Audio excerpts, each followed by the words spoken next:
Hi, this is Ryan Estes helping you prepare for impact. And today I want to talk about the antidote to perfectionism.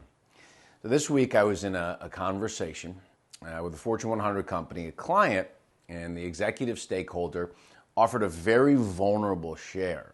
He said to me that, so often inside our business, we expect our leaders and managers to be perfect, and that today it's unrealistic, and that we really should give people permission to make mistakes. I thought the share was vulnerable, and the gift was very, very generous and very, very important. Perfectionism is something that I struggled with for the majority of my life. And while it was a catalyst perhaps for some measure of external success and validation, it was also a recipe for a lot of internal suffering. And I think this is so commonplace in the workplace.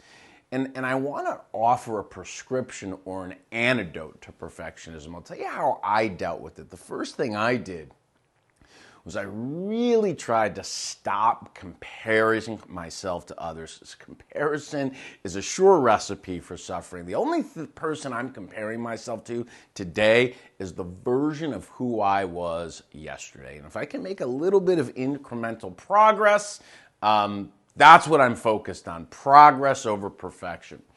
The second thing that I try and focus on is just presence. The focusing on the generous gift of the present moment. If I spend too much time ruminating on the past, or I get too ahead of my skis and I focused on outcomes in the future, again, that's just not where I want to put my mind space. And I think I can avoid a lot of internal suffering if I just embrace the generous gift of the present moment.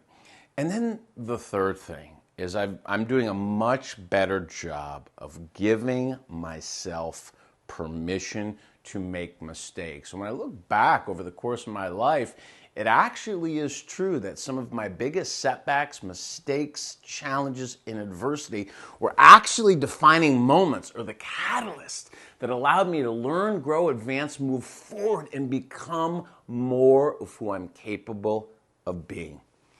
So this week, my invitation, especially if you are a manager or leader in business, is really give some thought to how you manage around mistakes.